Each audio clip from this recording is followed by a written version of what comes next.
तो hello guys, तो स्वागत है आपका अपना चैनल मेंटोर कार्तिक में। जैसा कि हमारा आज का टॉपिक है, बहुत ही इम्पोर्टेंट टॉपिक है आज का। गुप्त राजवंश के इतिहास का स्रोत के बारे में हम पूरा डीपली चर्चा करेंगे। और ये क्वेश्चन सेमेस्टर 2, ठीक है, आने की संभावना बहुत है हिस्ट्री ऑनर्स में। जैसे कि हम आज क्या क्या बात करने वाले हैं, आज हम साहित्यिक स्रोत के बारे में बात करेंगे, पुरातात्विक स्रोत के बारे में बात करेंगे और विदेशी विवरण। ठीक है, विदेशी विवरण में जो यात्री जो आया था भारत में, उससे क्या हमें जानकारी मिलता है, इस तीनों के बारे में हम जानकारी करेंगे। ठीक है, 1 2 3 साहित्य स्रोत, पुरातात्विक स्रोत, विदेशी स्रोत। ठीक है, तो चलिए हम स्टार्ट करते हैं। ठीक है, तो देखिए गुप्त राजवंश के इतिहास के स्रोत। ठीक है, गुप्त राजवंश के इतिहास को जानने के लिए निम्नलिखित 3 महत्वपूर्ण स्रोत है। ठीक है, पहला नाम क्या है, साहित्यिक स्रोत, दूसरा है पुरातात्विक स्रोत, तीसरा है विदेशी यात्री। ठीक है, अब पहला हम आते हैं साहित्यिक स्रोत के बारे में। ठीक है, ठीक है, अब हम साहित्यिक स्रोत के बारे में आते हैं, बहुत ही इंपॉर्टेंट है, 2 पॉइंट है इसका, याद रखिएगा। देखिए पहला है कि विशाखा दत्त के नाटक में, ठीक है, उसका नाटक क्या नाम था, देवी चंद्र गुप्तम। ठीक है, देवी चंद्र गुप्तम उसका नाटक का नाम था। किसका था, तो विशाखा दत्त का। ठीक है, किससे क्या पता चलता है, इससे गुप्त शासक रामगुप्त और चंद्रगुप्त द्वितीय के बारे में जानकारी मिलता है। ठीक है, इससे इससे 2 शासक, ठीक है, एक शासक का नाम रामगुप्त, ठीक है, और दूसरा चंद्रगुप्त द्वितीय। ये दोनों को जानकारी कहाँ से मिलता है, ठीक है, तो इस कहाँ से मिलता है, तो देवी चंद्रगुप्तम से मिलता है।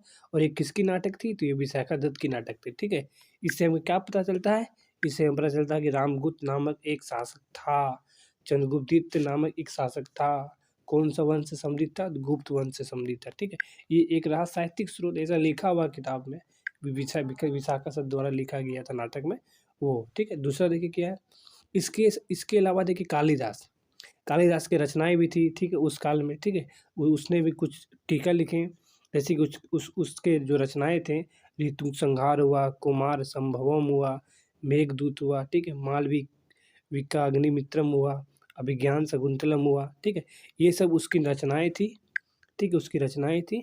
इससे क्या पता चलता है, तथा क्षुद्रकृत जैसे कि मृच्छ कटिकम हुआ, ठीक है, वात्स्यायन कृत हुआ, ये सब हुआ कि मृच्छ कटिकम हुआ, वात्स्यायन कृत हुआ, कामसूत्र हुआ। इससे भी हमें गुप्त काल की जानकारी मिलती है। ठीक है, आप लिख सकते हैं कि हमें गुप्त काल की जानकारी कालिदास की रचनाएं, जैसे कि ऋतु संहार हुआ, कुमार संभव हुआ, मेघदूतम हुआ, इससे मिलती है।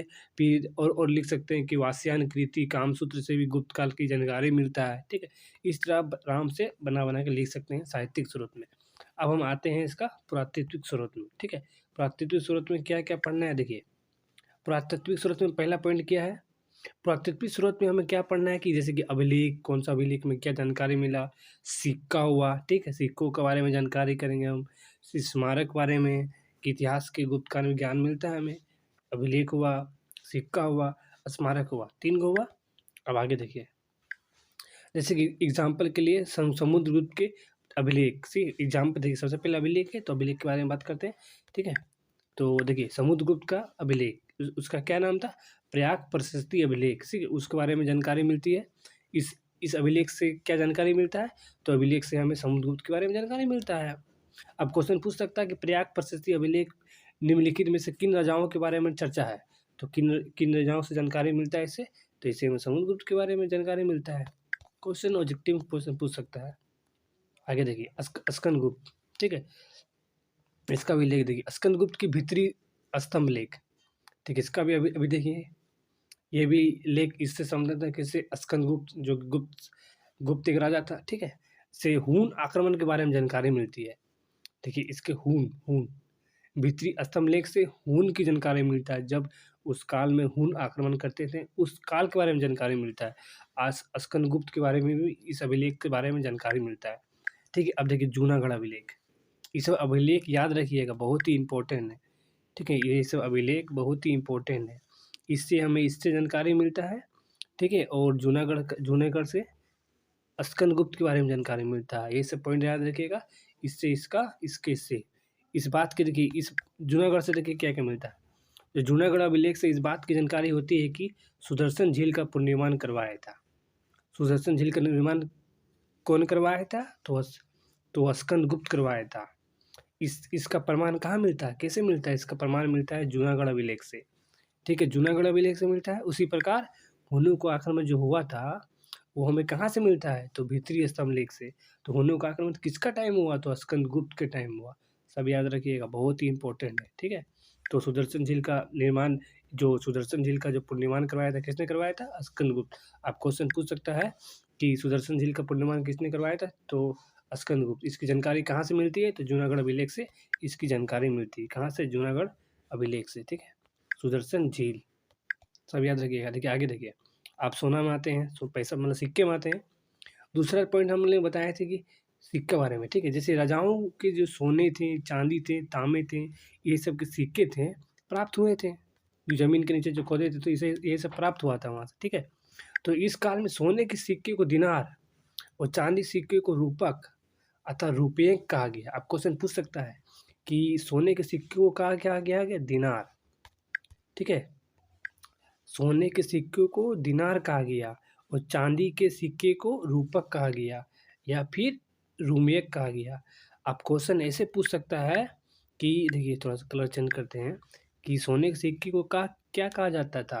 तो दिनार, ठीक है, दिनार कहा जाता था। और चांदी के सिक्के को क्या कहा जाता था? रूपक। आप क्वेश्चन पूछ सकता है कि रूपक, ठीक है, इतिहास, प्राचीन इतिहास में क्या है? तो एक सिक्का है। क्या है? एक सिक्का, ठीक है। आगे देखिए, ठीक है। तांबे के सिक्के को क्या? मासक, ठीक है। ठीक है, हम यहाँ पे थोड़ा सा कलर कर देते हैं ताकि आपको पता चल जाए, ठीक है। तो सोना हुआ, ठीक है, सोना। सोना के बाद क्या हुआ? तांबा।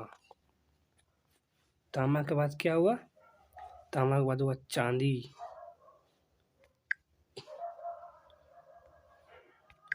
क्या हुआ? चांदी, ठीक है, चांदी हुआ, ठीक है। सोना को क्या कहा गया?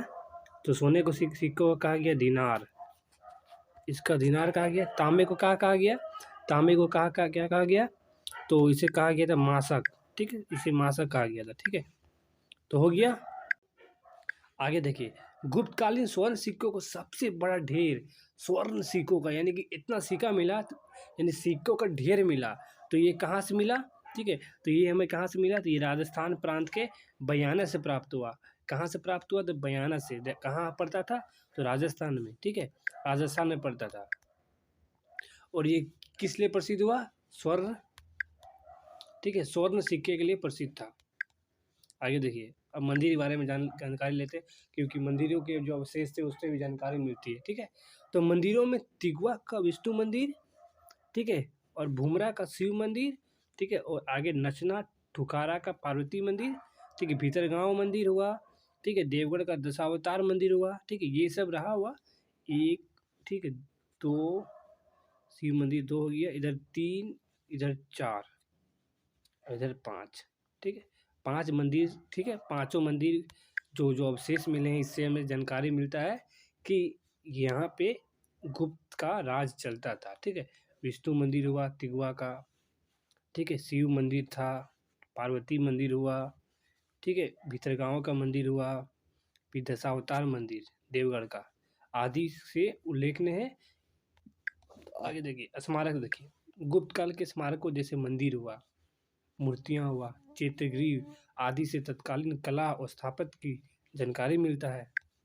आगे देखिए, गुफा देखिए, अजंता की गुफा, बाघों, अजंता एवं बाघों की गुफाओं के कुछ चित्र भी गुप्तकालीन माने जाते हैं।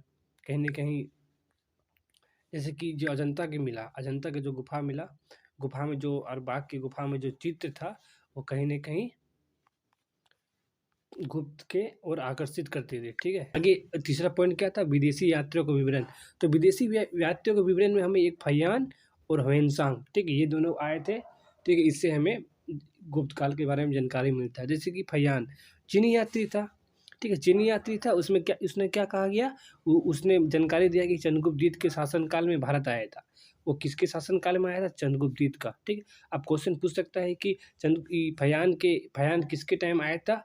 तो चंद्रगुप्त द्वितीय के टाइम आया था, ठीक है। इससे मध्य देश का वर्णन किया। किसका वर्णन किया? तो मध्य देश का, ठीक है, बीच का देश को वर्णन किया, भारत का।